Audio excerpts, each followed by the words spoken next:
Thank you for tuning in. Welcome to IHSN's Reinventing the Tattoo Community, a place for tattooers, apprentices, collectors, and the curious to unite under all things art and tattoos. We encourage you to join in these live streams and real world events where we offer a new option for connecting with each other to better your art, develop your skill set, and be with other like minded artists. If you're new to our community, you can find us beaming out nearly every day. We've evolved into a quality network of amazing live and on-demand tattoo and art shows that are expanding all the time. Thank you to everyone joining us on YouTube or Facebook, and a special thanks to those of you who are listening to the podcast. Our event schedule and notifications can be found in our official Reinventing the Tattoo community. To get there, search for and download the Reinventing the Tattoo app that is found in both of your app stores, Apple and Google Play. You can also join directly at community. All of our network shows, art jams, drawing groups, interviews, inventory storage, as well as podcast channels.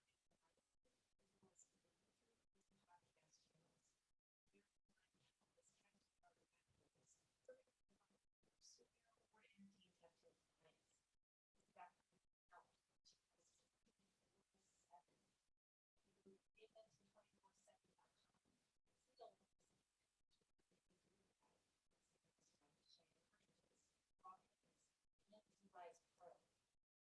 We also have several weekly shows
How you doing, Ricardo?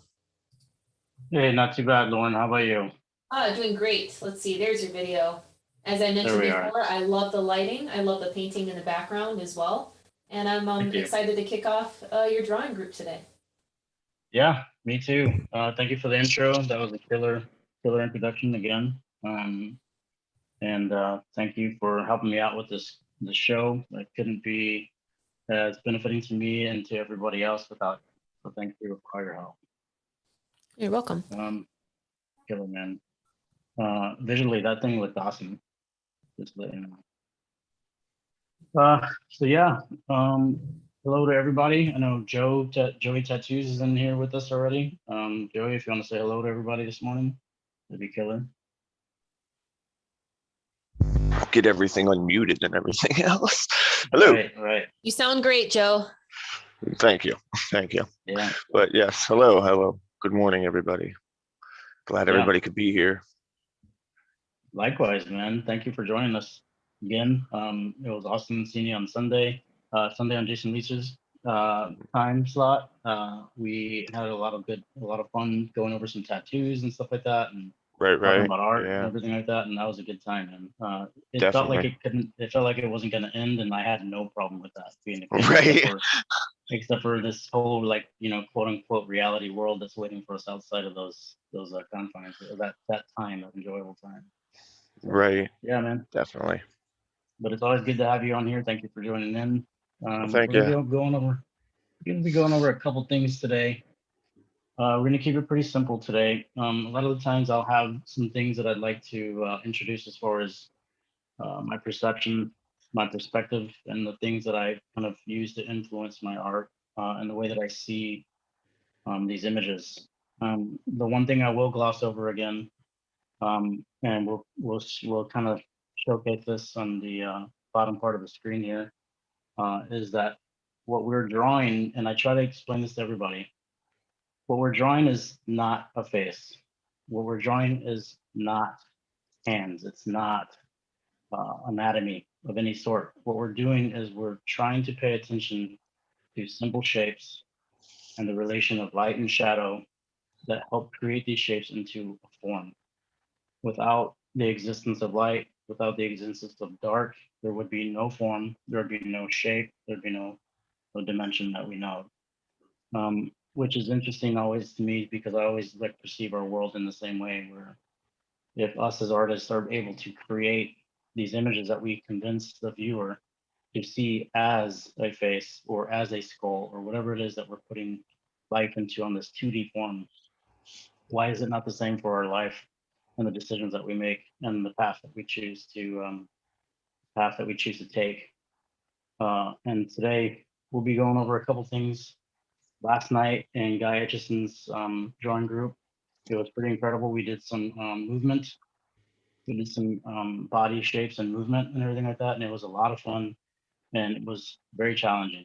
I think it was pretty cool because we were all in the same boat, so to speak, as far as like how anxious we were all getting to try to make this image real and like not as goofy as possible, try to make it look as convincingly as like a human shape as possible. And that was a lot of fun, man. It was really cool for us all to, like, kind of take that I don't know, right way to say it, that shield or that vanity away from this idea that we're going to be the best, that everything we do is going to be the best thing we ever create. But it was fun for all of us as artists in there, including Guy, to kind of really just make, light of the scenario and, give it our best, and for us all to participate. There's a lot of cool energy, even though it was on Zoom, even though we're doing this all online and not in, person. You could still feel the energy from everybody, and that was really motivating and really inspiring. And I guess the one thing I will say is that there's this, like, I don't know, Bruce Lee, I can't remember how exactly how that quote was. I should have looked it up before. But he says that, Bruce Lee said, you have to have a goal. Even if you don't reach that goal, it's not about the goal itself. It's about the journey towards that goal. So, like, we're always trying to improve. We're always trying to get a little bit better. But in that journey, we have to understand that we're not always going to be satisfied. But the trick is to be satisfied in the attempt. This last weekend, I was in Dallas, Texas, or Arlington, Texas, at a tattoo convention, the Tattoo Collectors Expo, and it was incredible. I got to spend the weekend with raw ink pigments. They're all awesome. Lauren is a big participant in that group, and to be able to be around James and Lauren and talk to the other artists about the pigments and everything was awesome. And then to be able to be around Jorge Lange and his wife and his young daughter and the clients that he had with him was such an incredible experience. And that whole time, I'm surrounded by these people with this high caliber of art. There's some really incredible artists there, and I was really like just, for lack of a better word, shitting myself the entire time. But George is a really cool dude. We talked about art. We got a chance to draw a picture together. That was fun. I think we both had a good time with that. And but the fact is that like I did a tattoo there that I really wanted to do. I was able to get a client in that would allow me to do almost anything that I wanted to within a certain amount of small parameters, which is okay with me. But you know, to be honest with you, we both love the tattoo, and I think people that were around us love the tattoo too. But uh, to be completely open with everybody right now, it didn't turn out as well as I wanted it to. It wasn't as finished as I'd like it to have been. That was due to factors of, we were looking for a table for a few hours, so we got started a little bit later than what we wanted to. So we only had a certain amount of time as far as the window goes. And, with the client being tattooed for multiple hours in a row, there's a threshold that we all have. And he started to get to that threshold. And I think that energy was kind of being transpired between the two of us. And we didn't get to finish as much as we wanted. But, we put it in the contest for Tattoo of the Day regardless. And it was interesting because I was watching the judges go by and they just kind of glanced at it and then walked away. And I was like, oh man, it threw me for a curve, you know what I mean? And I had that moment that I realized like I can go one of two ways here. I can be really disappointed in this, where I can try to open up and be as accepting to this moment as I can, and be able to take it all in, and be able to take in what is seen as a good tattoo, what is noticed by these artists. It's always different at each show. And I think they had a bunch of different kind of views and perspectives as far as what they were critiquing on as far as a good tattoo goes. All of the judges were incredible. They've been at other conventions, they've judged at other conventions, and all of them have a very extensive and insanely good collection of work on themselves. One of them was, I think two of them were tattoo artists, and the other one is a huge collector. And it's amazing. So that in itself is kind of what I'm talking about right now. Like it's okay for us to attempt. It's okay for us to try as much as we want to. It's as much expectation, and that was one of my faults too. Is this expectation I had of this idea of this tattoo instead of just trying to be as much in the moment as I could. I think it was a great experience for me, one way or another.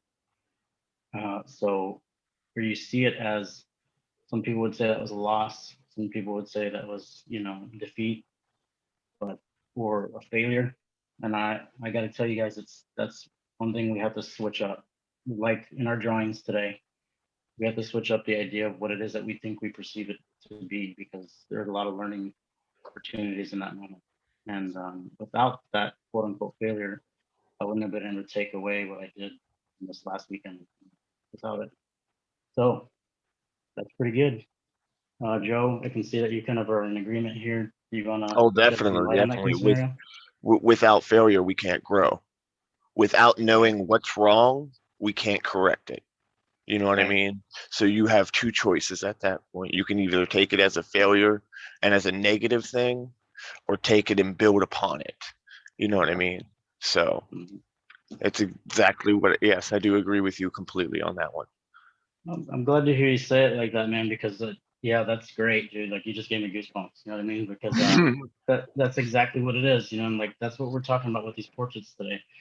Even when I'm sitting here drawing these things, it's gonna be a little wonky. You know what I mean? It's gonna be a little Mhm. shaky. But that's the point is is not to be able to sit down and just complete this picture and make it look just like the photo right away. The point of it is for us to draw, draw, draw, Right. practice, practice, practice, and get in the mode of seeing these shapes, like breaking the element down for what it actually is. And all it is to Exactly. us as artists is just shapes, man. You know, it's Mhm. simple. And so I'm really glad to have you guys here. Adam, how's it going, man? Nice to have you with us this morning. What's up, Adam? Y'all doing How's your all day? right? Yeah, man. Good. How's your day going today so far? Oh, pretty good. I can't complain. Good deal. That's good to hear. Thanks for watching the Tattoo Weekly. I heard you, I saw that you commented watching. Thank you. That was awesome. Oh yeah. Yeah. It's cool, isn't it? Like the content that we get through this platform, through this Reinventing the Tattoo app, man, it's incredible.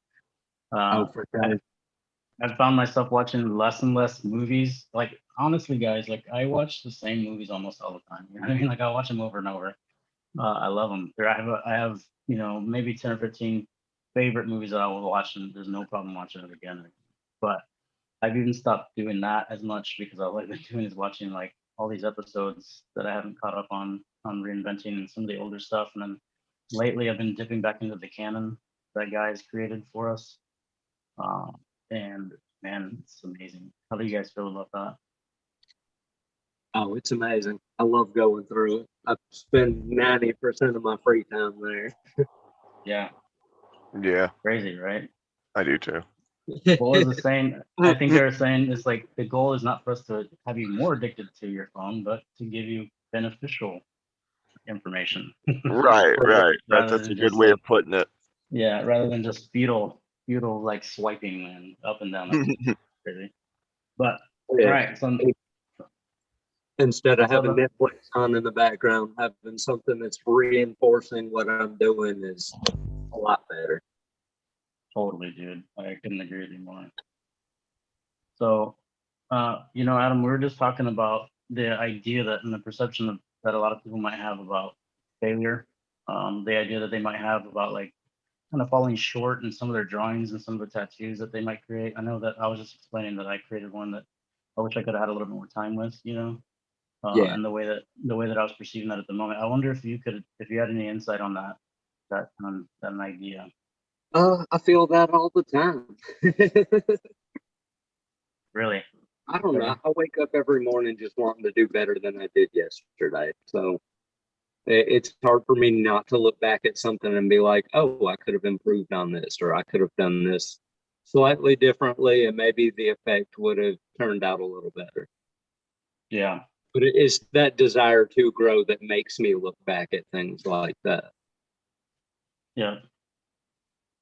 That's awesome, man. That's exactly what we were talking about is that opportunity that we have to kind of, walk one way or another. And the best way to do it is just to keep moving forward as much as we can, not to get stuck on the emotion or whatever this idea of failure might be, and try to Right. take a positive out of it. So, and yeah, so that's what we're going to be talking about today, more or less in the context of drawing a couple of pictures. And today I shared my screen here for you guys. I don't know if you guys can see it well enough. I was trying to post it on the Reinventing the Tattoo app, but I ended up losing a little bit of time here. So if you guys can see that, I don't know if you want to screenshot it and use it for your own reference. If you can, if not, well, this is what we'll be working on today. One of the images that we'll be working on today, and I have another still life over here too. So. Ricardo, I just took a screenshot. You want it upside down just like that? Yes, please. I will share it to the app for anybody who's watching and would like to have that. Awesome. Thank you so much, Lauren. I appreciate you. There she is again, man. That's awesome, Lauren. Thank you. You're welcome. Sure. So, yeah. So we'll go over just a couple things here. And I don't know if you guys have ever had any kind of like formal education. The highest form of education that I had in art was, high school. And after that, it was just like a constant nagging to want to learn more, and it's just still alive very well in me right now. And one of the things that I learned in this book called Drawing from the Right Side of the Brain was when we approach these images that we're so used to seeing, like a face or in any kind of anatomy, we want to start turning it upside down, right? And I pulled something from Google here real quick. We'll pull up this little reference to everything that I'm talking about right now. There's some websites here at the bottom that you can see: theartofelucation.edu and allaboutdrawings.com. There's a guy named Edwards that wrote a book, and it says, according to Edwards, drawing upside down helps students practice recognizing shapes and lines in the subject. By turning the reference photo upside down, they can begin to draw with the right side of their brains, which is super, super effective. Because like I said before, what we're trying to do is pay attention to shapes, not the fact that we're looking at a face. Take away that idea, take away that conception that we're looking at this face, this concept that we're looking at this face. It's not. All that is shapes. Why is upside down drawing good practice for an artist? Simple. Like it says, it helps set you on a path of seeing the way an artist sees. That's our perspective, our truth, the one that I keep talking about. What is it that has led us to this moment, this very moment as we speak? Where are you coming from? How do you see this? And how do you convey other people to see what it is that you're trying to get them to read? It's all about legibility. That in turn helps you properly illustrate whatever you want. Upside down drawing develops your ability to see only lines and shapes, again, referring back to this Edwards guy, or in relation to this Edwards guy, and their relation to each other, which is the ultimate aim for all artists. All artists, it's all of us. So that being said, there is these little notes that I made. Oh, wrong layer. Let's merge these guys down and make these guys a little bigger. Now, I've talked about in the past few episodes about, I don't know if I've mentioned it, but grounding. Grounding is something that I like to do where you tie yourself to this element, and it can be earth, wind, fire, air, and you sit down in a quiet room. Yeah, first when you start practicing, you want to do it alone. You want to do it as quiet as you can. You know, plant your feet, your hands in your lap. Put your feet on the ground and put your hands in your lap flat. And you just breathe. And what you do is whatever element that is that you're tying yourself to, you want to imagine this element, mine is water. Every time you breathe, going up from the ground into your legs. And every time you breathe out, it expels again. And every time you breathe up, it comes up a little bit higher. You have to visualize this idea of that element filling you all the way up to the top. What this allows me to do is it allows me to kind of tie myself to the moment. Any emotion, any anxiety, any tension, any fear kind of washes out with it. It's a form of meditation. And if you practice it enough, I've been doing it for a few years now, you're able to do it standing in line waiting for a beer, standing in line waiting for your hot dog, whatever it is, like the way that I was at the Dallas Expo, being surrounded by all these amazing artists and trying not to shit myself the entire time. And or being able to talk to these artists, and what I would normally do in the past is just make a silly fanboy of myself. So that didn't happen really that much this time around. Let's see. Where is my screen at?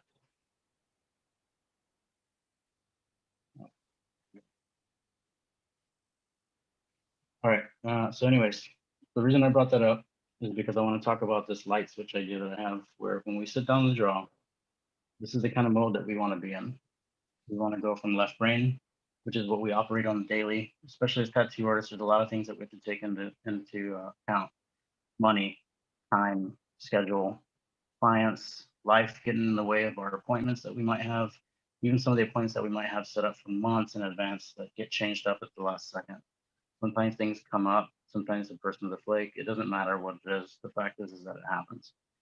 So those are things that we have to take into consideration as far as being the left side of the brain thinking: logic and science, symbols, math, and science. Now what happens is a lot of the times this left brain hemisphere is tied to these images that we're trying to draw because we take these faces, like I'm speaking to you right now. There's words coming out of it, there's a translation, there's an idea that comes with it, and there's a relationship that comes with it too, as far as you putting yourself into the things that I'm saying to you, how it impacts you, how it impairs you. Uh, and that's one of the things that we have to take into consideration when we sit down to draw these faces, is switching from that left side of the brain to the right side of the brain thinking. Because that is where our visualization comes from, our emotions, and our recognizing faces. But we're not going to recognize the face. We're going to recognize shapes. That's what this little right brain should have said. We have to think in a more abstract kind of way when it comes to our creating these stories for our viewer. Sometimes I'll have a little bit more to say, but let's just jump right into it. I think that's enough talking for now. No time, but we're gonna go ahead and do what I normally do. I've gone ahead and I've made a duplicate of the same image. And we're going to move one of them over. Shrink it down. So Ricardo, you ever watch the show White Collar? White collar? Yeah. I don't think so. It's a fairly old show about an art forger who got busted. And he said something about the way he would copy signatures on a check was flipping it upside down, turning the name into lines. There you go. It made me think, oh, that'd be a good way to learn. So I started this big ass elephant down my shin, like way back before I should have. Yeah. Just based off him saying that. That's awesome, man. That's adventurous of you, dude. Did you find any knowledge in that process, or what do you think? Outside of definitely. ouch, this hurts. Why am I tattooing myself? No, blacking out around it has been much worse. Oh yeah. So what do you think that you learned in that process? Like, what was it that you picked up on drawing upside down on yourself like that? Just like you were kind of referring to, taking the, oh, I know what this is, I can see it in my head, out of the equation, and using what was physically in front of me. Right. Was really Right. made me stop and think. Yeah. Just stop Yeah. trying to think about it. And that's the thing that I talk about with my friends a lot, and like hopefully more and more while I'm on these, Zoom calls and stuff like that, more of a public kind of forum, is that, like, think about that for a second, man. Like the perception, like the concept that we're talking about is like teaching ourselves not to look at an image that we've been taught is what it is for such a long time. That's the problem that we have, and that's why it gets so difficult, is because we still keep that conception true to ourselves. We still keep that concept that this is a face that we're drawing, Right. and it's not. When we're doing the tattoo or painting or drawing, all we're doing is replicating these shapes, and we're understanding the way the light hits the shadow. Right. Yes, exactly. That's exactly it. So like the more and more we train ourselves into thinking that we have to take away the meaning behind it, the preconceived notion that what we're taught from a young age till now is like, it's not wrong. It's not wrong because it has its time and place, but there's another way to look at it. There's another way, there's another approach, and there's always another approach. And some of that has to do with why, how, when, where, and who, and those are just what I'm saying that for is because we have to ask ourselves these questions all the time. Why is it that I'm just struggling with this? Why is it that I'm having a difficult time with this? Why am I getting anxious about drawing this picture? Because all it is like you can think about some things that you fall back on. And I can fall back on hands and draw hands, just flip them out. And I'm not saying they're the best thing in the world, but I can do them pretty quick. And if you just stick with that and you just stay inside those parameters, like what we're being taught, that this is a face. If we stay inside those parameters, there's no growth. Like we were talking about failure, there's no growth. This is all about growth. We have to just keep pushing ourselves into this concept that this is more than what we see. Right. And we have to be able to tap into our voice at the same time, right? And some of that is facing those fears head on and facing that anxiety head on and just tackling it. But having some methods to us, a know-how, a ground point, a starting point, the center of that little circle, boom, there it is. Now where are my boundaries at? I'm gonna go test that. I need to push it. but you have some parameters, you have some baselines to be able to do that with. And that's all I'm trying to show us right now. Yeah. So thank you for that, Adam. That was awesome. All right. I think it's also, hey guys, welcome. Good morning. What's up? Good morning. Is that Jason? You guys might know me. Maybe not. I don't know. Took one half I of a breath to know who you are, Jason.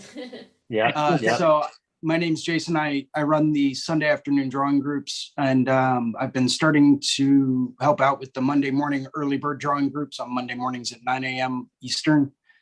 I'd just like to jump in. Awesome conversation. I completely and totally agree with you, Ricardo.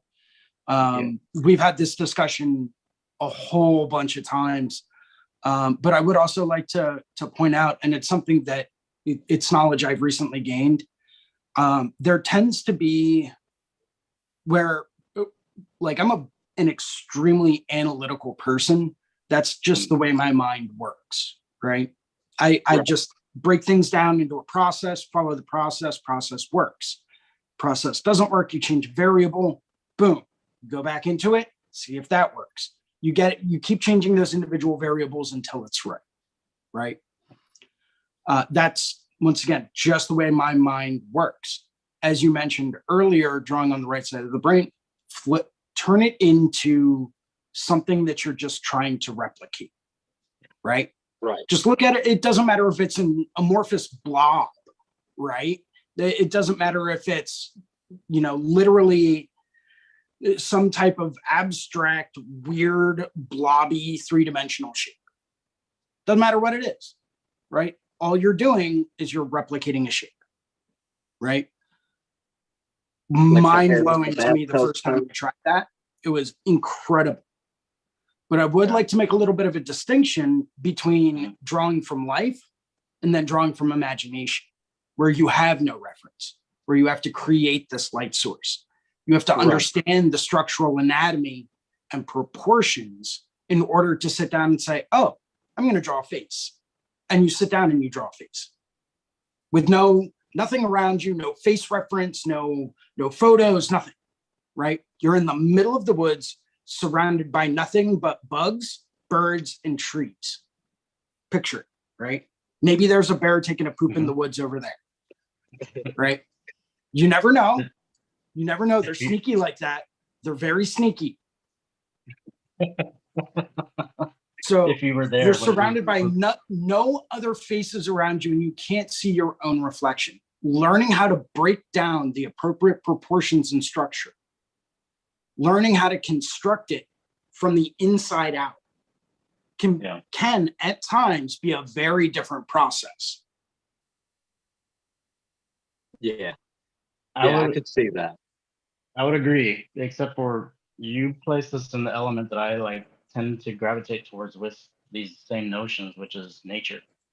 When you look around yourself, when you look around you in nature, of the same shapes that we're going to be replicating today, that we do replicate from reference, is in that element as well. And everything that we see in reality, in the real world, like you're saying, can be broken down into these simple shapes when you do approach them in the same way that we would a reference. When you blur your eyes at something, you can start to see these simple shapes start to pop out at you. Now you're talking about a portrait. That's the difference that you're trying to make, is like, how do we create this out of our imagination? One of the things that I've been trying to talk about as well is with the practice of this method, with the practice of drawing over and over again, different faces, different angles, different shapes, different lighting, what we start to recognize as patterns. Patterns are around us everywhere, especially in nature. And it was incredible when I first jumped on with you, Jason, on Sunday, and you were talking about the golden ratio, and we synced into this point, you and I. And it's been like that ever since, and I love it. And I like these debates and stuff too, and these conversations because of it. And what I'm saying though is that, like, when we do practice this enough, when we do start to turn things upside down and start paying attention to just these shapes, these lighting sources, we can create this out of our imagination, because we've had a learned tool at our disposal this entire time. And we've collected this information and it becomes part of us. You know, it becomes part of the way that we approach things. It becomes part of the way that we see things, and it becomes part of the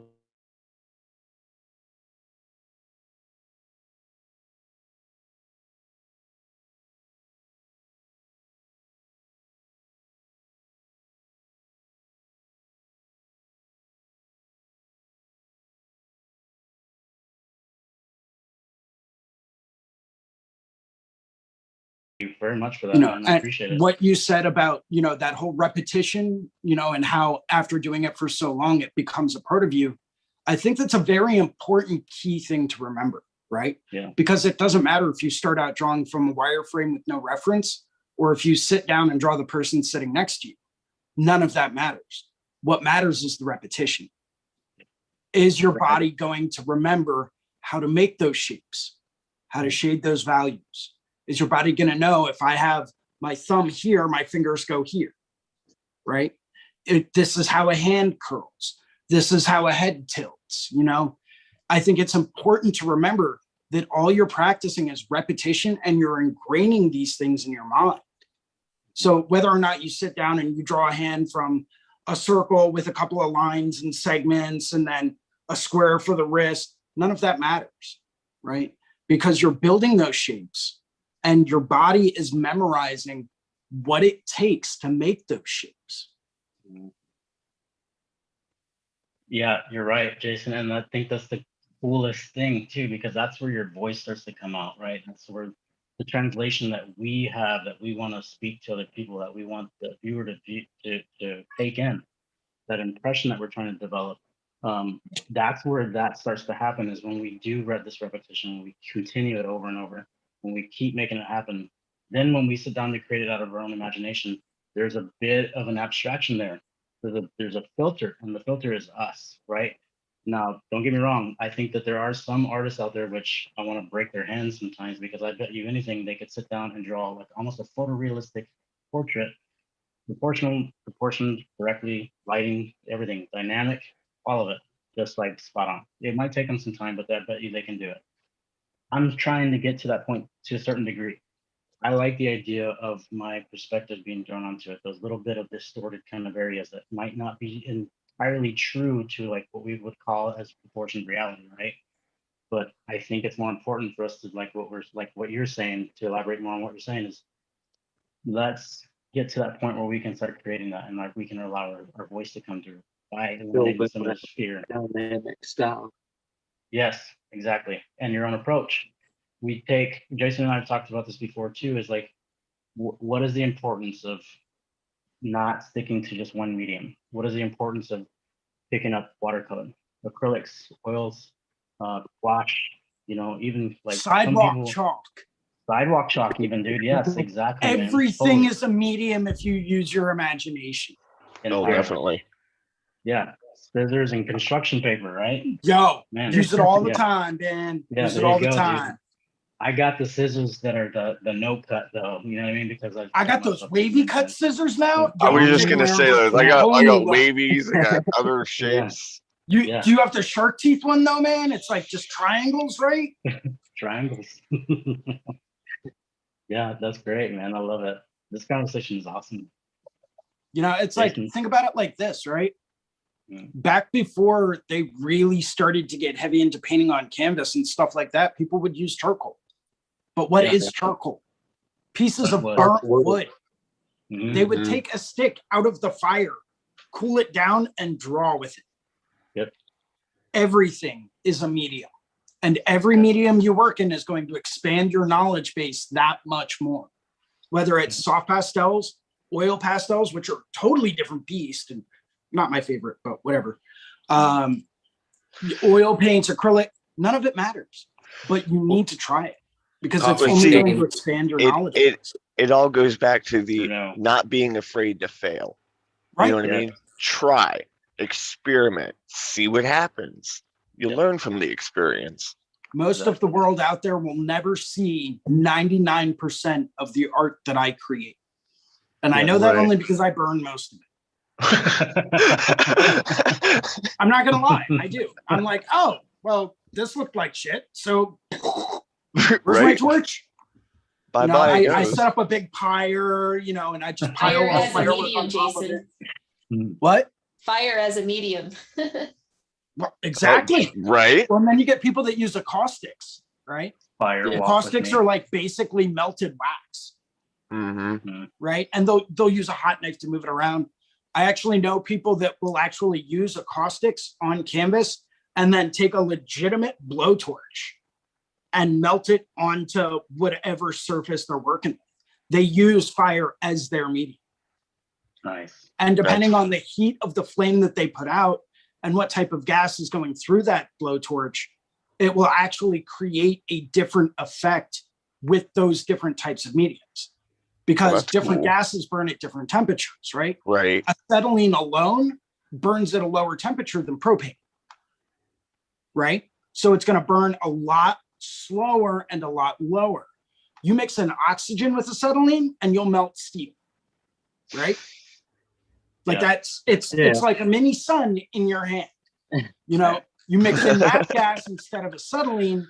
MAP gas alone burns at a higher temperature than propane, Right. so that's going to be more of like a mid-tone, but it doesn't burn quite as hot as acetylene. So, I mean, depending on the gas that they use, their work takes on a completely different effect. But it's all using, I think they used crayons, wax blocks, and I want to say, and there was something else that they used, like caustic paint. The Chunks. paraffin. Yeah, they might have used paraffin, but paraffin's kind of flammable, and I don't think they use that. But they would set it all up on either canvas or steel or copper or some type of metal plate or canvas plate, and they would literally just go through and let everything melt down into whatever form it wanted to take. It was like mind-blowing to watch it because you had That's no pretty idea incredible. what it was going to turn out to be. That's But neat.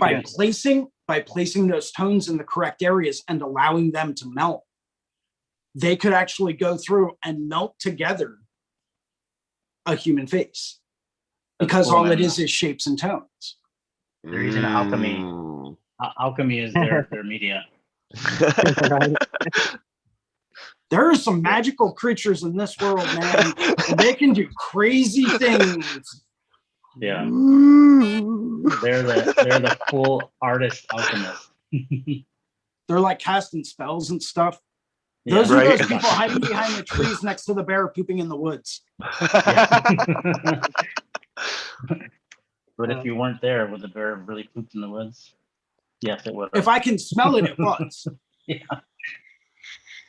We got Bruno in with us today too. Bruno, what's up, man? How you doing? Hey guys, good morning. I'm still here, guys. I'm just stopping my video. I got to eat breakfast. Ricardo, you're still Okay. sharing the screen. If you want to hop back on a gallery view for a second to say hello to everybody, or Okay, cool. Let me and then jump back in just a minute. Yes, no problem. Hello. What's up, guys? I didn't realize that was just the only thing that was on the screen. I apologize about that. I don't think any of us cared. Okay, cool, man. Cool. How you doing this morning, Bruno? Doing well, man. Happy to be here, doing a little drawing, getting the day started right. Killer. Yeah, man. Killer. Enjoying the conversation for sure. Yep. Right. Morning, Yeah, everybody. we just Kier and I had the opportunity to go down and visit Bruno. And this year has been an amazing experience for me. Meeting the people that I have, being able to travel and meet the people that I've met in person. And some of the best experiences so far have been, with Bruno and Kier and Jason, and meeting all of them in person and stuff like that. We were down in Florida, and Jason and I created a painting together, and acrylics that we're still working on. When we see each other again, we'll do it again. And then Bruno and I and Kier got to participate in doing a drawing together, a collaborative charcoal drawing, and that was awesome.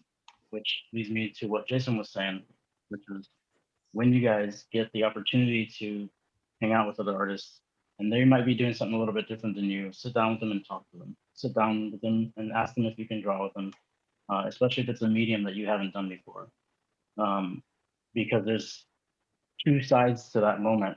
where the person knowing how to do this and knowing how to explain the method to you is going to teach you. He's going to teach you that method. He's going to teach you that approach.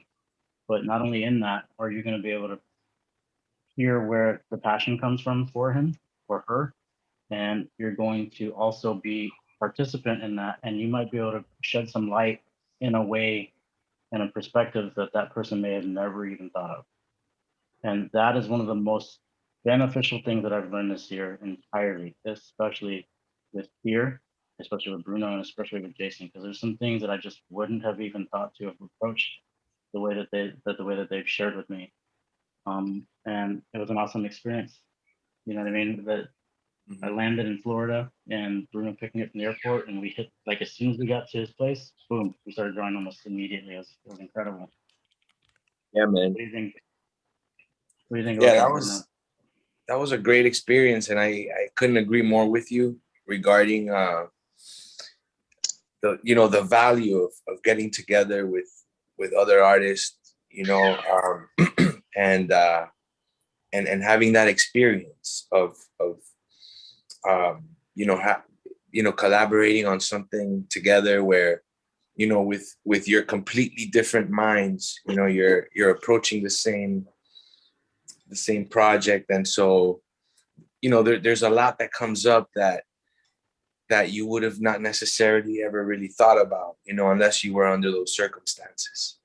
And that is very enriching in the sense that, it just becomes, it enhances and enlarges your imagination. It adds to it. It gives you more tools to work with, and not to mention that it's just a great feeling as well, Mm-hmm. Yeah, it was energizing. It was like motivating. Like there's that. Here's the piece right here. Yeah, there it is. Oh, Yeah. nice. Oh yeah. I Very was nice. checking it out the other day. It was cool because Mhm. it probably would have never gone in this direction unless we were working to we were putting our brains together for this. Right. That's the cool part about collaborating these unique, like imageries and creations that can only happen when these minds are brought together, right? Right. Yeah. Yeah, man. It's incredible. I love it. Yeah, it was a lot of fun, man. Yeah, we ended up staying up real late almost each night that we were there working on it. Like we couldn't step away. You know what I mean? It was so intoxicating, and it was so fucking cool. That's one of the best feelings in the world right there, when you can't step away. You know what I mean? You're kind of just thrown into it. Yeah. Yeah. Yeah. I think that's what we were talking about on Sunday in Jason's group. Was that I think I found the reason why artists have always put sheets over their paintings. Faith was talking about it, and I'd mentioned that because when you walk into the room, the first thing you do is start staring at it right away, and it takes away all your attention. You know what I mean? Like everything else you're supposed to do, supposed to come in and sweep and mop today and stuff like that, and restock some stuff here and there. But wait, oh shit, I can't stop staring at this thing now. And you end up picking up the brush or whatever. It's crazy. Instead, you got to put it to sleep. Yeah, literally, Yeah. right? Like a bird, like put the blanket over. Go to sleep, little birdie. Yeah, man. So that's cool. Yeah, I think that was having fun with it, relaxing into it, like feeling that freedom that we felt, those were like key ingredients on the results. I think at the end we just had a lot of fun. Yeah, for It sure. was very free. It was very like there's no tension about it. There's no anxiety about it. It's just us hanging out and having a good time and seeing what we could do. And it's really cool because collectively Jason, Bruno, and I have quite a few years of experience as far as drawing art, tattoos, and stuff like that. And here is just getting started out. She's within her first year, I think almost 2 here pretty soon, maybe. I can't quite remember. Maybe Yeah, more like 6 months. Yeah, but the coolest part is that drive she has to learn, and when she doesn't know something, she'll look it up, start researching it, and learn it. and then be able to share that. And like that was one of the coolest things that we did. Jason's got something holding up there. I'm still Let's see. trying to color inside the lines. I got the stickers on though. Oh, you're getting there, man. They're shiny. You're doing so good. I'm so proud of you. I color. I'm so proud of you, dude. You're doing so good. It's so Grace much is progress. But that was the cool part though, like with Kier, you know, like she was offering a lot of insight too, and she's offered so many things to us as a group. And I know me personally, as far as Absolutely. what the way, even looking at my own art, you know, like that outside approach, that outside perspective, and things that I didn't see in my own stuff, in my own work. And you know, we, like I said, we get caught up in what it is that we're looking at so much, and we flip it upside down. And some of that takes on, you know, these perspectives that we might have overlooked or thought of as not as important at one point in time, which is incredible. And like the spirit behind this whole reinventing the tattoo platform by Guy, you know, so it's pretty amazing to be part of it. And thank you guys again for joining today. But, Yeah, man.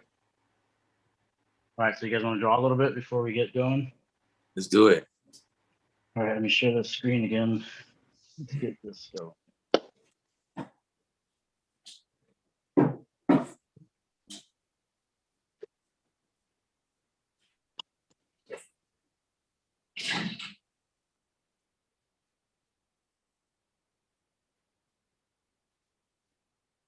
Okay. So just like as before, I think today we'll work in color. So I'll show you guys how we do this. Basically, we're going to take one of the layers and we're going to put the Gaussian blur on it. I remember sitting in the living room when Jason was first visiting me, and we were talking about how I want to approach this thing. This is one of the things that he helped me discover in this app, and it makes it so beneficial for what it is we're trying to talk about. So this is kind of where I would start. The image on the left. Every time that I start to see something that I want to draw, the first thing I'm going to do to it is just kind of squint my eyes at it. And this is showing us all in live time that how this is performed. So right about here is where we're going to go. Do just a little bit more. What we want to do is we want to be able to get rid of all of those little definitions, like her, you can still see her eyelashes quite a bit in it, and the left side. So it still looks pretty close to the image, which is very clear on the right hand side. So we're gonna add just a little bit more. And I want to make those just like Jason was talking about a little bit ago, like those blurry blob shapes. And you can see how what happens here is how fast, like this area, for example, it's the finding edge that separates the chin from the neck and from the background. You can see how it almost ties itself together here. It becomes some of the same plane. And that's okay, because that's what we want to do is we want to just get rid of all these little sharp edges. We want to get rid of all these nuanced little areas that help define this character for now. And this is just the construction phase. So that's what we want. We want blurry, we want messy, and we want simple. Again, to get rid of that anxiety, that tension you might feel. So we're going to go through and I'm going to pick a few little tones here. Let's see. Go to our sampler. Got a couple little swatches. And I'm just going to go through real quick and I'm going to pick some of the darker tones that I see. I'm going to break it down to 3 simple tones the way that I see it.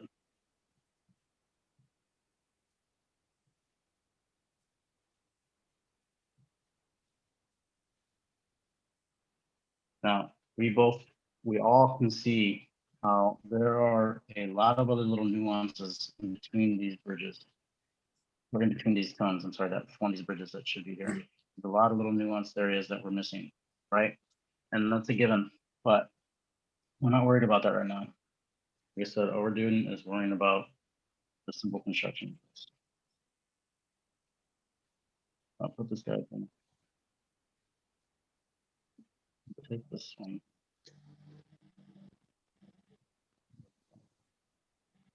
I do like to keep, if I print this out this way, I like to keep one where it's final. And I also even go through and make a black and gray version of one.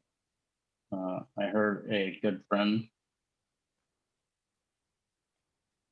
named Lines with Ether that said, when in doubt, black and gray it out.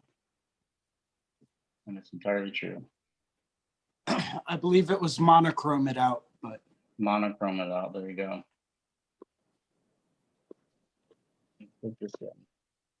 Why would you say that that is beneficial for us, Jason? because you get away from color. Color can be very confusing, and it can add another layer of complexity that can overwhelm most people. You know, for you just said it yourself, there's a lot of very tiny little subtle tones in that. When you break it down to all black and gray, you're literally only looking at various values, and it allows you to focus on the amount of contrast that you have in there more so than anything else, right? So you can really pick out, oh, this is a number 5 value. This is a number 3 value. This is, you know, maybe a 1 value, or this is a 9. So you can really go through with your 10-step grayscale, and you can really start to break it down into individual tones, and that can help really simplify the process. Yep, I agree. Simplification, right? Taking the tension out of it, taking the anxiety out of it, making it simpler for ourselves. Work smarter, not harder, and all that junk, right? So now the other thing, one next step that I'm gonna do, and I'll show you guys like I always do in my own mind. Now, this is something that I did last night that helps me out a lot, and I forgot to mention this to you guys, but there is an outside shape here.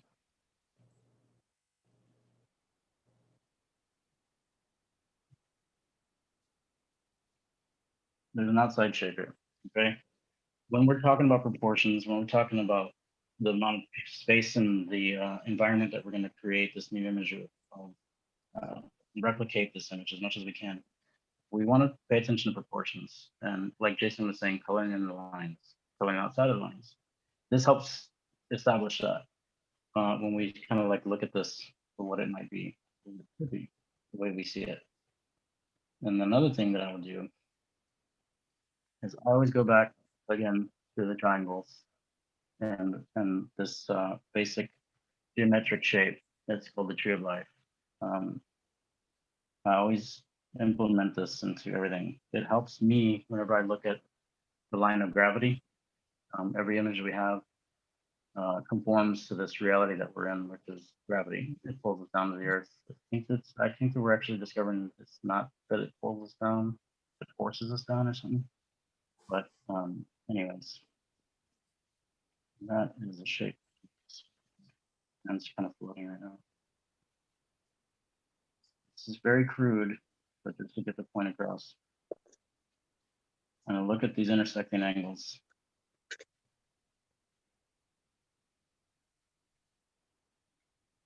I use those as plot points or anchor points. And what that does is that allows me to be able to pay attention to the way these shapes that turn into form by the effect of light and shadow, how they relate to each other.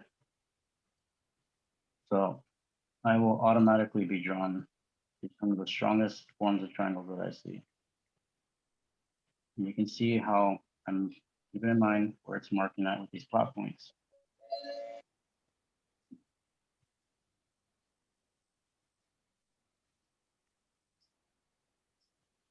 It's a rectangle here. A weird little angle.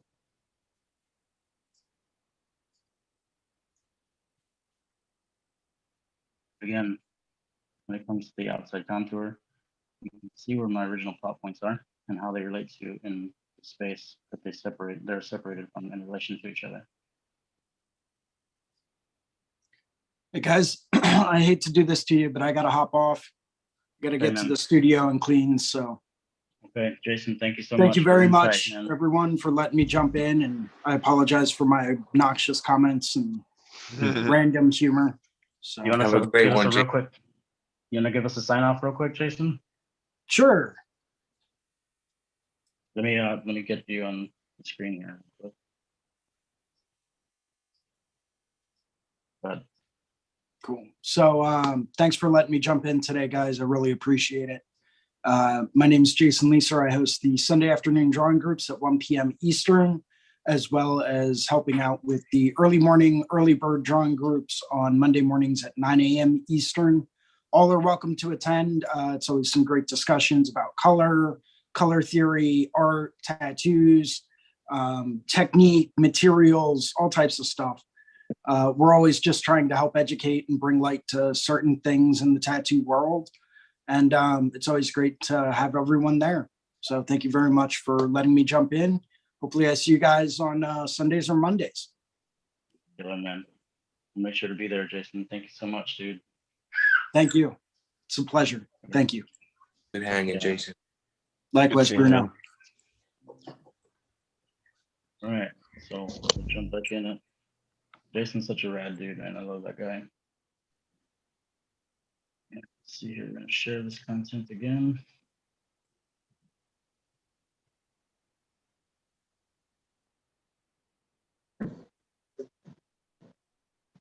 So again, where we're at is we left off with the connection of the shapes and their spatial awareness of each other and how we perceive those, right? Like I said, this grid is something that I apply to almost everything that I do, especially when I'm laying down composition from my imagination. I'll use this if I'm using form of anatomy. This is something that I rely on pretty heavily. It is in reference to the golden ratio as well. It might be laid out a little bit differently, but the golden ratio is still in there. And if you guys want to start using it, man, go for it. If you lay this over the majority of your canvas, a lot of times you might find some pretty interesting things happening with your art if you start using it, implementing it. So we're going to lighten this up just a little bit more and get rid of all that abstraction so we can kind of focus on what it is we're trying to do. Now, again, these lay in the background. These are always kind of peripheral for us. So with that being said, what I'm going to do, coming from the oil painting kind of approach, I like to start with some of my lighter tones. I'm going to go kind of mid-ground with this one. And I'm just simply going to start observing the simple shapes that I was pointing out to you guys. I like to use a pretty broad brush. All I'm doing is getting the general silhouette of the face. And then I'll go sometimes in a different opacity to kind of block that spot out. This helps me get rid of more and more of that detail and pay attention to the way the shapes are in relation to each other. You can see nothing perfect right away. All I'm doing is mapping out some of the shapes.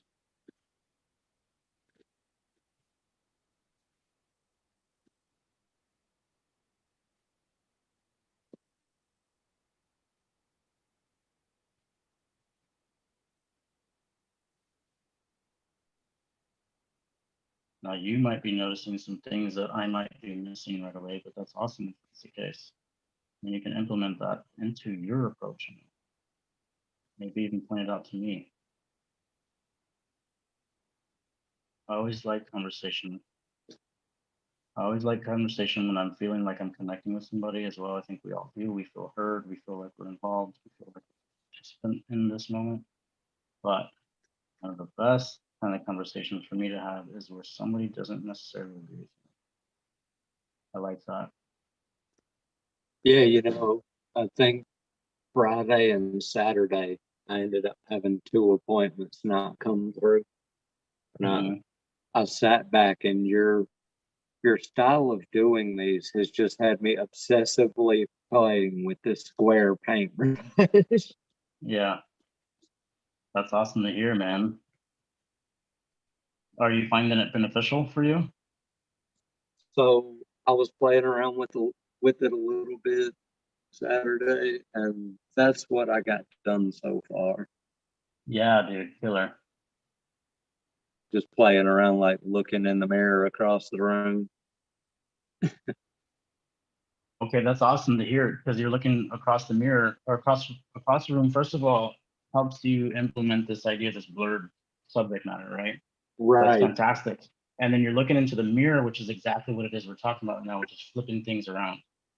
Da Vinci used to draw and like write all of his notes in, backwards. At first glance, people can't really see what's going on, but all it was is a mirrored image. You know what I mean? Right. And it's incredible. It's incredible that he taught himself that enough to be able to just write backwards. And that's insane. It's like being ambidextrous. Or people that are ambidextrous. But yeah, that's cool that you're doing that, dude. I'd like to see some more progress photos, man. If you get a chance and you don't mind sharing publicly, if you don't mind, it'd be cool for you to post them. But if you want to just, DM me, I'd like to see that. Cool. Yeah, fuck yeah, dude. That's awesome, man. Thank you. I'd like to see some more of those, dude. Especially if Yeah. it's a self-portrait. That's cool. I really like doing a lot more of just from my imagination stuff. When Jason Uh-huh. said that earlier, I was like, oh. Yeah. The doing people really has me in an uncomfortable spot. Hmm. But that's what I like about it.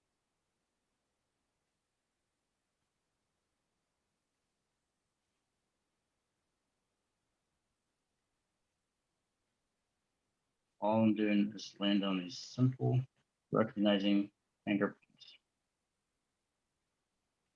And you can see I'm already noticing that the forehead needs to come up just a little bit higher. Just take my smudge tool.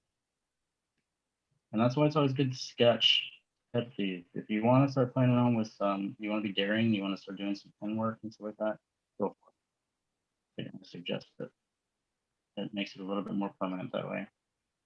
Yeah. But for this practice, we'll just use good old fashioned technology to kind of do what it is that we're trying to.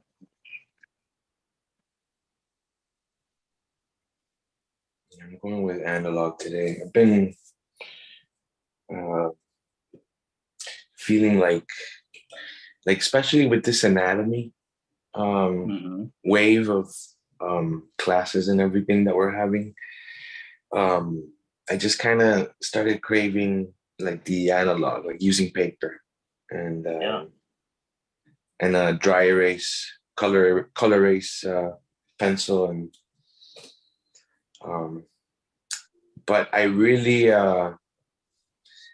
was enjoying using that brush that you use, the paintbrush, and I also tried out that jagged brush, and I found them to be great for anatomy as well, especially when doing it the Ricardo way, like Guy Atchison says. That's so blowing my mind. Blows my mind. Yeah, right. And yeah, those brushes are awesome, man. I definitely saw you using them on one of the classes, and because I was doing everything with airbrush, and then I saw you using those brushes, and it definitely just became a lot more fun because of how the brushes work, and it kind of keeps you loose, and you can build things up kind of like you would when you're rough sketching, right? Mm-hmm. Helps you get those shapes in there pretty quick too. I'm glad to hear that, Bruno. I'm glad to hear that, man. Like it's first of all, if you have that calling, you know what I mean, to like go analog and stuff like that, I always say, dude, if there's something telling you to do it, just follow it. Follow it as much as possible. You know what I mean? Don't ever deny that gut feeling. I know I've done that a lot in my life, and it's always on hindsight proven to have been the better choice if I would have just followed the gut. You know what I mean? And I know that's the terminology is like to say that you got to follow the gut, but I think it's the heart that's actually talking to us. So you got to follow that thing, man, and chase it down and see where it's taking you, dude. It's awesome that you're doing that. Do you find it more relaxing whenever you're doing analog? Yeah, there's something about it. There's something about it. Like I enjoy them both. I think just in order for me to have my iPad to use as a reference is what kind of triggered it. Mhm. And when I started sketching, I just was like, this feels so nice, you know? And just kind of keeping the sketches small and having them add up on my paper, you know, I get like a weird satisfaction out of that. But yeah, I'm just letting it flow. I mean, I like to use the iPad as well, but yeah, See, man. Mhm. I feel more connected when I do things more analog than digital. You know what I mean? Mhm. Yeah. I don't know why. I feel like there's something more personal about it rather than just trying to do it digitally. Mhm. Because there's a Yeah. lot of filters and different other things that you can do digitally that you can't do analog. You know what I mean? Mhm. So Yeah. That's a cool way to look at it, man, because there's a connection to it. Like you said, I was just going to ask you, what do you think the difference is for you, like as far as why you would use analog versus digital? You know what I mean? And the connection thing is important. It's like a tangible thing. You can feel it. mhm. There's some textures that they provide for these skins and stuff like that on top of our screens and everything like that, which is awesome. But it's always it's so weird. Like all technology is trying to replicate what we already have in real life. Like Right, the VR thing. It's like, well, why don't we just fucking do it for real then? Like, what's the right. big deal, dude? You know what I mean? Like, but I have found now, like one of the beneficial things about this iPad and drawing on this thing is it's actually taught me a little bit more about like method. And also, whenever I travel, it's so much easier than carrying like a backpack full of pencils, full of paints, and full of like brushes and everything like that. You know what I mean? Like it's kind of hard to travel that Yeah, way. yeah. You're true. Um, True. Very and true. yeah, and like Bruno and I would last when I was in Florida, we were looking for an artist friend of his for the what do they call those boxes, Bruno? The planche boxes or something. I don't know how to say them. They're like Yeah, plein air boxes. like a French something, Yeah, plein air or something, It was right? in a very important box, apparently. yeah, exactly. It was Yeah, so crucial that we remember exactly what it it was was a too. Right. friend. It was a friend that was wanting to get it. He's a painter, my friend Akira Beard, and he's an amazing oil painter. He was looking to get it so that he can do like small little pieces, um, small little paintings, and just kind of lay them on a table. Um, Plein air or something, right? It's called plein air painting, yeah. But the That's it. box is called, I can't know what the box is called. I found some. There's an artist that I thought was on this house on Zoom calls every once in a while. I think he made one, and then I've been looking at him, and I think I found on YouTube some like plans that you can kind of like look at or download or something like that teaches you how to make them. But man, I'm the kind of person that if I start doing something like that, that's it. I don't focus on anything else except for everything about that one subject matter. So I can't afford to be doing that right now. So if I find something, I might buy it. But you It's guys called out a there, Pachade box. the shade box. All right. It's a tricky name. Yeah. You can see how messy this all still is. And I kind of zoom in out. Keeping it kind of zoomed in for you guys so you can see exactly everything that's going on right now.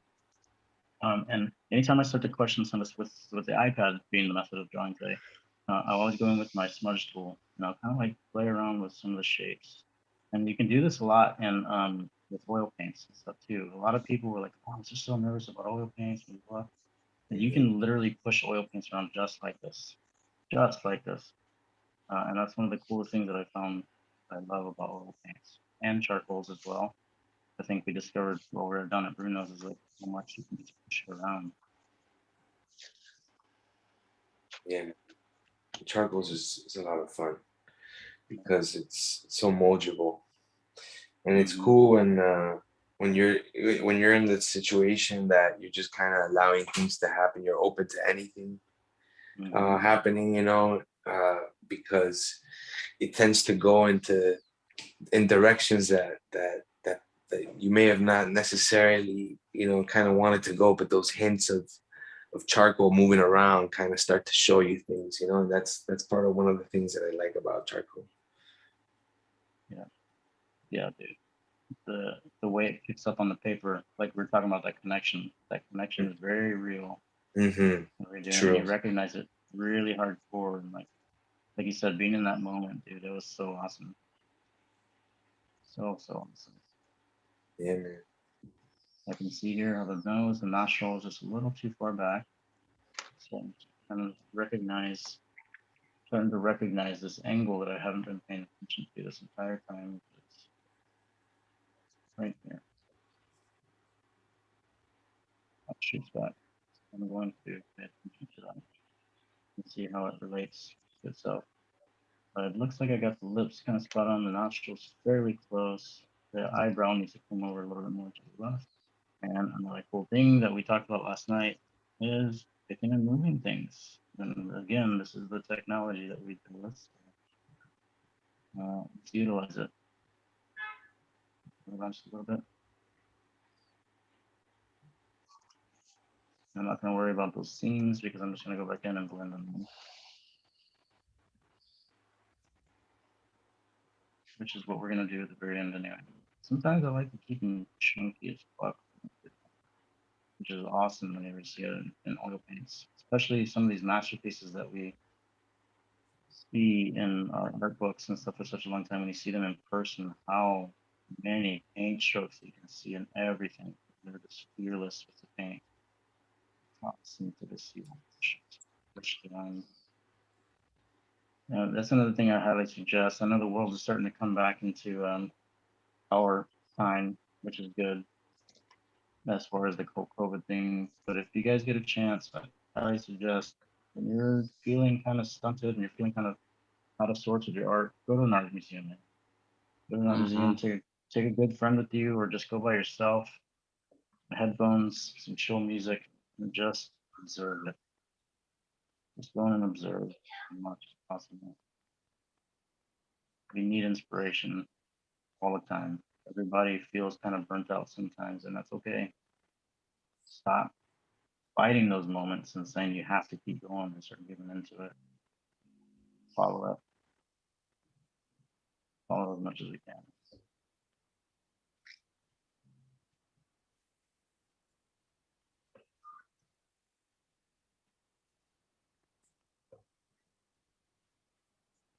I want to spend a little bit more time on this. I want to get it to a place where it's kind of relatable to the proportions that we see in the picture. Because what I really want to do is I have this, we're talking about anatomy, but I have this beaver skull and a pine cone, actually a little flower and a little faux apple set up for us. And I'm really looking forward to doing that this lifetime. So I'm going to do a little bit more on this one. Yeah, turn the camera around and look at that guy.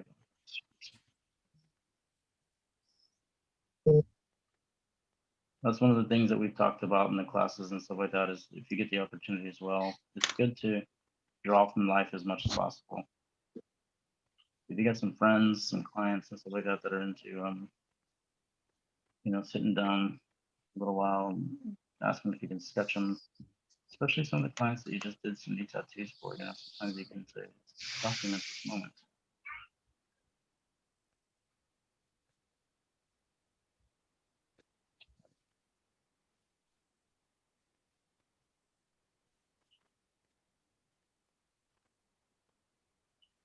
You can see how I'm not concerned about things going outside the lines. I'm not in that mode of this is going to be a tattoo. And I'm not trying to downplay that. I'm just saying sometimes it's good to switch away from that mode. I'll change it up however we want to.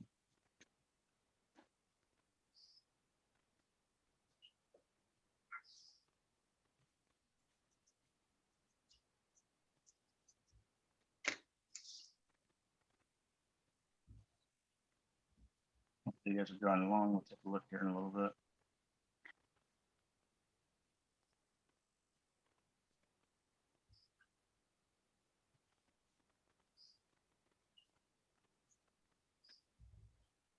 Now I'm going to go back to some of these simple shapes and start seeing how they're relating to each other.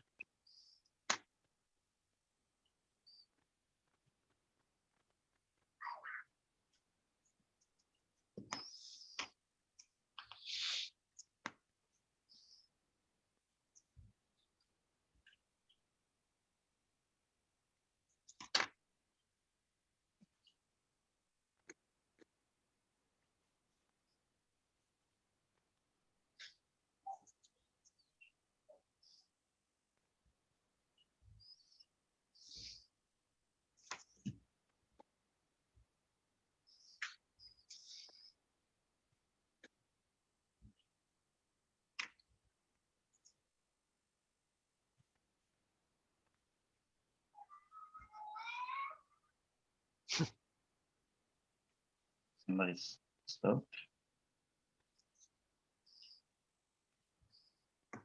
But you know, a lot of times also some of the things that help with these moments is to play some music with no lyrics in it. That also helps us switch over to the right brain thinking. When I was a kid, I moved around pretty often, and I encountered a whole lot of different schools and a whole lot of different ways that they did things in different states, yada yada. Anyways, I ended up in Peoria, Illinois before I moved to a small town called Clinton. And I was fortunate enough to be part of a portrait class that a lady taught computer in. And she's the one that introduced me into this. I think I was in 7th grade, and she introduced me into this method, drawing upside down. And I was really into comic books at the time, and I would be drawing comics and stuff like that. And she would come over and like pretty much, it's almost the equivalent of me finding out that I was drawing with my left hand or something like that. She'd smack my hand. Like, what are you doing? Stop drawing that stuff. Draw what you see here. Show me what you see. Nice. And I realized what it was that she was doing. She was being a jerk. She was just trying to get me to practice this stuff. Me being, you know, me being the kid that moved around a lot and all angsty and shit. I was like, oh, whatever. I wish I took that opportunity a little bit more seriously. But some of it sucked. You can see here where I already messed up this headband and realizing that the proportions are off. And I keep. Yeah, man, I'm liking this. It's the first time I tried to do a like a bust like this, like upside down, and I find it to be really interesting because you get less distracted by, you know, like what your mind is already kind of pre-programmed to see. But when you turn it around like this, it just you get less distracted with that, and you start to pay more attention to the shapes. Yes, perfect. I'm glad that's happening for you guys because that's exactly it. Exactly what we're trying to do. And with more and more practice, it's going to fall into place a lot faster for us. Like Jason was talking about earlier, we want to be able to draw from our imagination. Well, some of that is muscle memory. And by developing that sense of what Bruno was just talking about, and with a little bit more confidence and more practice, it becomes easier and easier for us to recall it. Just like most things you practice, you know? Yep. Playing an instrument, driving, making sure we're being productive adults. You know what I mean? It's practice. People tell me all the time, man, I wish I could draw like that. I'm like, practice.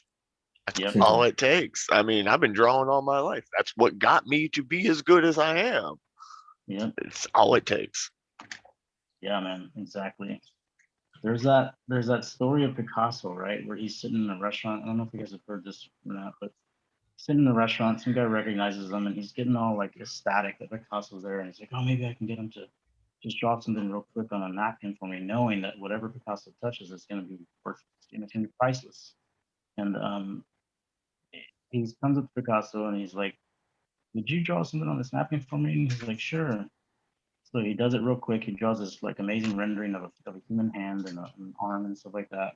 No, I think it took him like 20 seconds, 20 minutes or 15 minutes, something like that is where the story goes. Maybe even less time. But he looks up at the guy. He goes, "Okay, that'll be $25,000, please." And the guy's like, "What? It took you 20 minutes to do that?" And he goes, "No, it took me 45 years to do that." Exactly. Right. It's not, it's the experience. It's not the time it took to put into the work. It's the experience Yes. behind it. Yeah. It took 45 years to do that. And it's like everybody sees that one moment. It's like you haven't even asked about these collections of memories and moments I have that allowed me to be able to do this. The interest that it's taken, the sacrifice. I don't know about you guys, but I've had a lot of relationships kind of fall through and waver because of my interest in this, where I won't be paying attention to conversation even. And you know, it just happens.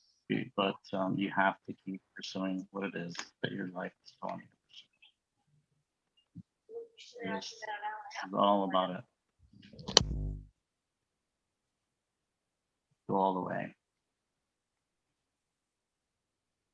Like Bukowski says.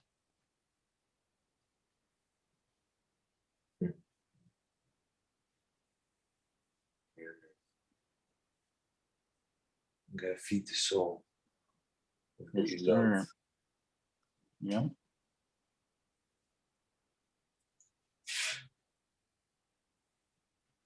All right, we're gonna get a few more minutes in this, and then we're gonna jump onto our. We're gonna jump into our still life. I'm really excited about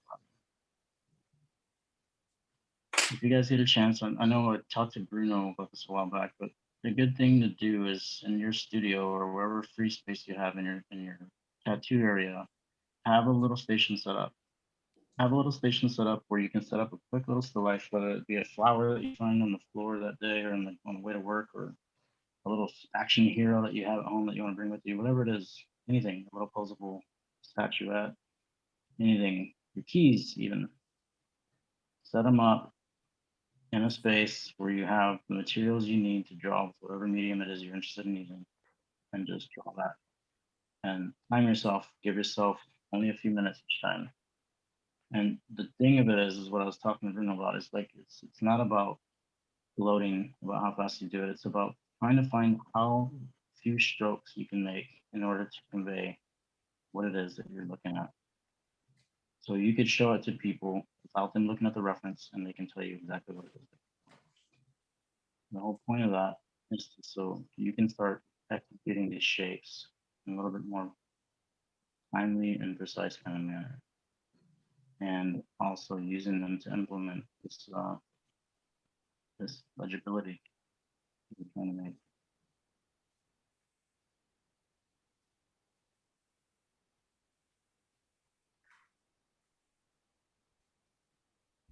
All right, guys, I gotta hop off. I bid you a good day. All right, man. Thank you, Dave. Thanks for joining us, Joey. Yeah, man. Oh, no problem, no problem. You all have a wonderful day. You too, brother. Joey, Thanks you for gonna give hanging. us a little sign off before you go? Sure. Okay, cool. Let's get you going. Why don't you say hello Hi. to the world, Joey? Hello to the world. Hola. My name's Joseph McFarland, or Joey Tattoos as I normally go by. I work at a small shop in West Virginia called Mountain State Tattoos. And I like to do a lot of color work, and I'm very gracious to be here talking to everybody and having fun, you know? So, yeah. Kill All right, guys. You guys have a good day. All right, dude. For hanging, man. Enjoy. Have a good one, Peace. buddy. You too. Let's get this going. Share content.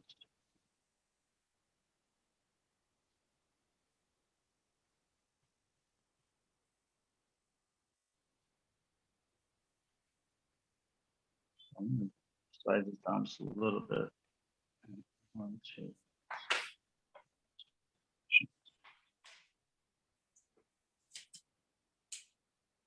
So I think what's happening is following that is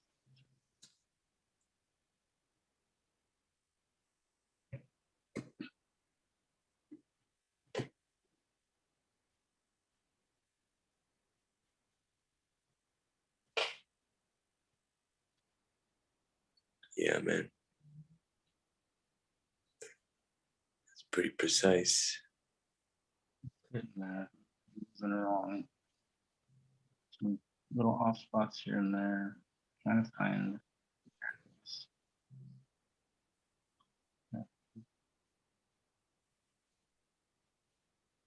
Yeah, this is where like liquefy becomes a great resource Mm-hmm. just for those little, like just for pulling it here and there a little bit Yeah. into the right place. But yeah, it's cool to see how, whenever you do these, how you go for those like big shapes of shade and the addition of all these shapes, without trying to be too perfect, like the additions of all these shapes, they give you that, they add up to this like very realistic interpretation of, or a great interpretation with a realistic feel to it because of everything being in the right place, Yeah. all these shapes Exactly. being in the right place. Exactly, man. And how they relate to each other. That's exactly it. Mhm. Yeah, you got it.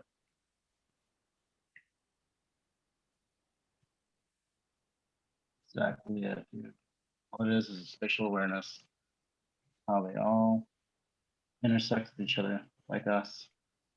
How they all involve themselves to help support each other. You know what I mean? And it's just like Mhm. us. Yeah. It's Same thing in color, right? Like in color theory. So Yeah. things that connect, just the colors that connect with the other colors, how they connect. The bridges, right? I always remember those conversations when we're on Zoom and like when you and I are both like, oh, okay, Kier, all right, yeah, Mhm. oh, look at that, yeah, little Yeah, names. yeah, man. It hit me, in those conversations with Kier, Mm-hmm. that's when it kind of hit me, like Yeah. that understanding. She explained it well. And then checking out that Marco Bucci video. Yeah. Yeah, if you guys get a chance, check out a guy named Marco Bucci on YouTube.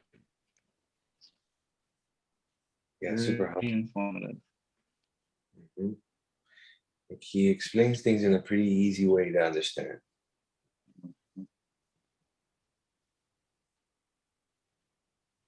As you can see, I'm jumping around quite a bit, but the reason I'm doing that is because I realize that all of these relationships need to kind of flow together a little bit better in order for me to nail down these areas in the face that I feel like I'm lacking in. And the reason I'm saying that is because I'll show you real fast. The way this point is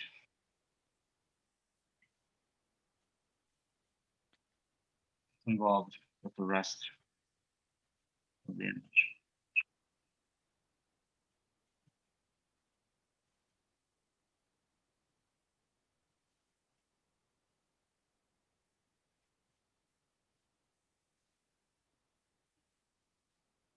So I can kind of start to see where we need to be.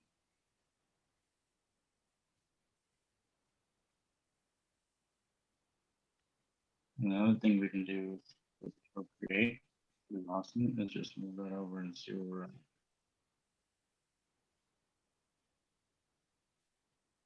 You can see the chin and the face just a little too wide for business. So,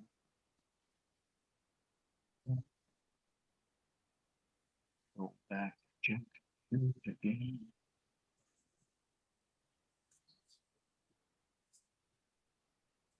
What's some of your guys' music that you listen to whenever you're doing this? I like to listen to a lot of different stuff, everything from UGK to classical, anything but country. Okay, cool. I hear that's whenever you're asking about what kind of music they like, that's one of the most common like answers, right? Like pretty much I'm into pretty much everything except for country. Yeah. Poor country. I hear that a lot. Poor country Yeah, is getting like a I know bad I rap, sound isn't it? like it, but I can't stand Oh man, that would be an assumption. it. Yeah, I like to like you were saying earlier, I think just music with no lyrics. Like I like lo-fi beats. Yeah. Right. Those are nice and chill and neutral. Mm. And Ave Maria. I could listen to Ave Maria 24/7. What is that? Pavarotti. The song Ave Maria. It's Okay. Luciano Pavarotti, right? No, wait. Maybe not necessarily. That's such a classic old song. It might be by someone else. Yeah. I think it was a Schubert. Mm-hmm. Yeah, that's probably more like it.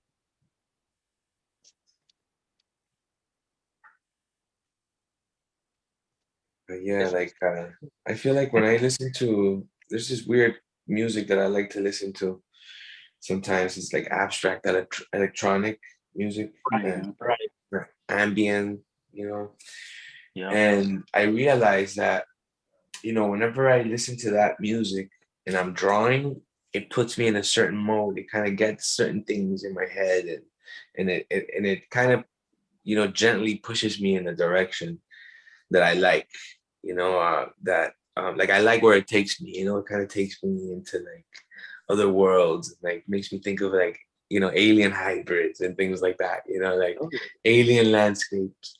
But, I realize that it's mainly when I listen to that kind of music, that it actually has an influence. Nice. And I wasn't able to tell before because all I really listened to was that kind of music. And as I've opened up to other types of music, I realized that, they all like kind of take you to different places in your head. Mm-hmm. That's amazing because it's exactly what we're talking about with like switching over to the right side of the brain.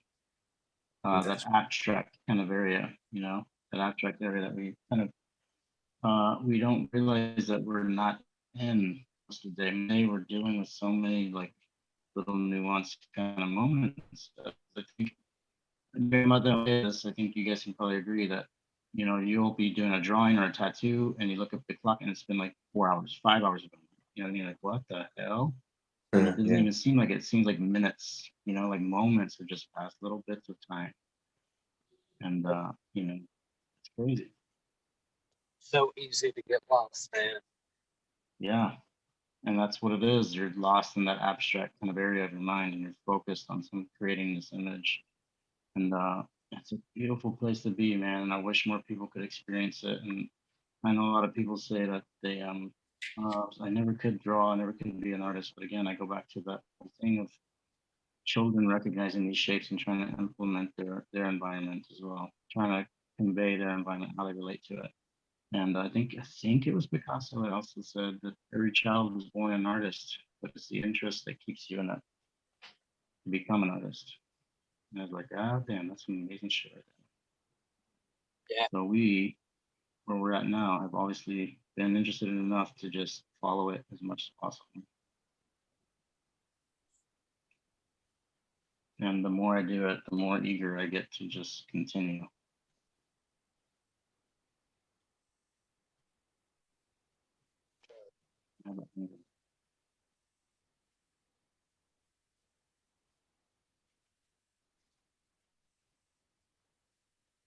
Him sampling color straight from the image.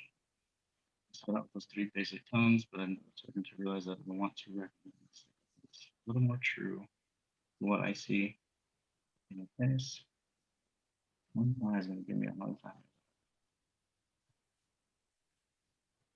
Let's see, maybe a little bit more. First, I'm going to start see where you guys are at with yours.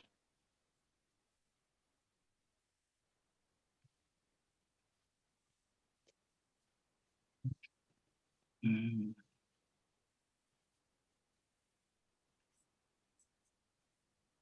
All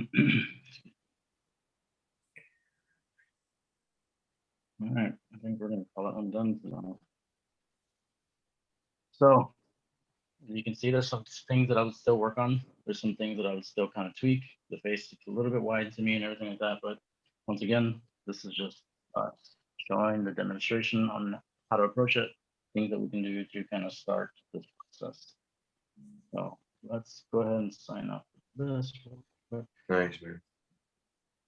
Thank you. All right, you guys want to kind of share what you got? See where we're at? Got about. See if we can't highlight you here. Okay. Yeah, the chin's just a little off. Yeah. The chin's a little off, and I think if you paid attention to that cast shadow underneath her jaw, you can see how her neck might need to come out just a little bit more. Yeah. You got the angles there. Going back and forth, manipulating it, but I just couldn't find that sweet spot. You might want to start paying attention a little bit more to the way the bottom of her nose relates to the bottom of her chin. And you can see that V'd area that comes down to a point at the bottom lip of her cheekbone and how it tapers straight up into the bottom of that tip of her nose. So I think if you started there, you might see a little bit more, like even started just a new layer and try to find that V that I'm talking about. It's Right. like this part of the cheek right here. You know, this part of the cheek, and it comes down to her lip, like right about here, and then it cuts right back up to the tip of her nose. So I think if you find that area, you'll start seeing where the neck needs to be too. Ah, okay. Yeah, I do see what you're saying. Yeah. Very All cool. right, let's see what you got, Bruno. Come in real quick. Cool.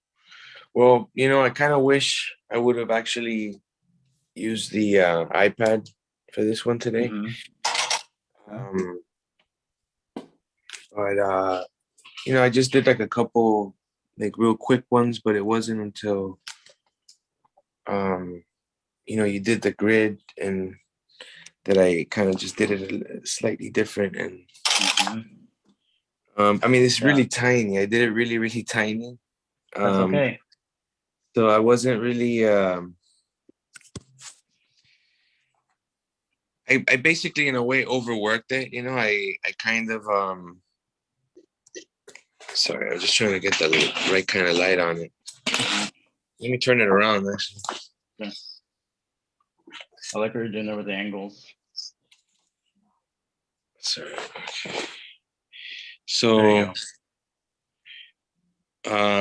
yeah, just, you know, trying to get the angles right, and at the same time, you know, maybe I should have sharpened my pencil a little bit more, but you know, I just started to put the values where they went, and just try to have it come through, like the image, you know, the shapes and stuff. But I think it would have been a little bit more useful for me to either do it bigger, or for this particular class, or using my iPad. But that's what I got. But it was interesting to just kind of keep it small and work this way, like challenge myself this way. Okay, yeah, man. I think one of the things that I noticed right away, Bruno, is that, like, first of all, it's not bad to draw that small. You know what I mean? Like, if anything, it's gonna help you pay attention to these like simple, like tonal shapes that we'll find. Like what I was talking with Adam as far as the cheekbone and stuff like that, and how it relates to the bottom of the lip. Now the outside angles you have right, they look good, but I think what we're doing is we're losing some of the definition or some of that basic shape in the face. So Yes. remember a while back we had talked about like that The Terminator Terminator. edge. Yep. I think if you start finding that Terminator edge where the cheek meets that higher plane of the face and it starts to go into the eye, I think if you find that smooth contoured Terminator edge, it's going to help you out tremendously. But you got a Yeah. lot of like, you have a lot of the good angle and stuff like that in there. You got the forehead and everything like that. But I think that the eyes might be just a little too close together. Yeah. I think what happens is her, our perceived right eye, so it'd be her left eye, right? The eyelash is just down just a little bit more. It's angled down, like towards like 6 or towards 5 o'clock a little bit more. That Right. makes any sense. Yeah. But man, that's a good start, and it's not bad to draw small, especially if you're doing analog and stuff like that. Guy Etchison has talked about that a lot, like drawing small to kind of get the idea of priority, get the idea of spatial awareness and stuff like that too. I think it helps out a lot if you draw that small, especially if you're doing analog and stuff like that. It's not bad at all. Just try to pay attention a little bit more to where those simple tonal shapes are and break it down to like a simple, like 1, 2 kind of tonal versions, like dark and light. And Right. pay attention to it like that. Yeah. So the more you have subtracted from it, the more you can gain out of it. It makes sense. Less equals more. So, Absolutely, man. Yeah. That Terminator edge thing is something that I always miss, and it's so important. Yeah, man. Thanks for the reminder and the observations. no problem. No problem, man. Well, I was really looking into the still life drawing, like I said a couple times, but it looks like we're running out of time. So I think what I'll do is I'll go ahead and post the picture of the still life onto Reinventing form, and I'll put it under the drawing section. That way we can all have access to it. And if you guys want to, have at it. Try that blurred out method that I was talking about with the Gaussian blur. Do it in color and a black and gray version of it. If we're going to draw small, make sure and focus on just some simple values. Either way, we're going to focus on some simple values. But once again, we want to take the fear and anxiety out of it. And we want to start wrapping our head around the idea that this is not what it is that we're seeing. All we're seeing is shapes and the relationship of light and shadow and how they create the form. And that's it. Just keep reminding yourself of that. Take a moment before you start, get in chill space, switch over to that right mindset of thinking, the light switch. And once you practice it enough, you'll be able to sit down with a client and start prioritizing shapes and stuff like that pretty quickly with them, and even in your artwork. So let's go and go around the room here and give some sign-offs and everything like that. Adam, I'm gonna go ahead and pin you first, and we'll get you to say hello to everybody and let us know how to get a hold of you and how to contact you and all that good stuff.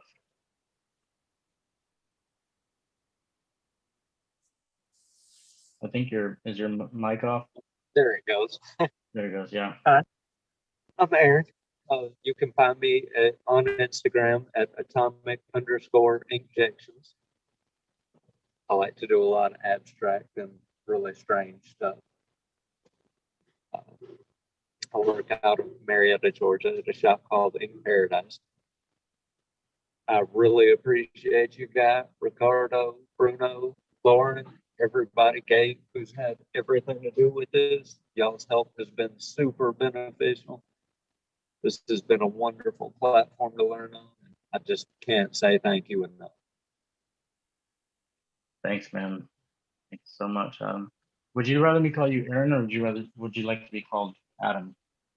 It doesn't matter to me at all. Okay. I'll try to start remember to calling you by your name. I apologize for that. I've been calling you by your screen title. So yeah, no problem, man. Thanks for joining us, dude. Much worse. That's awesome, dude. I wanted to name my son Adam, the ATOM.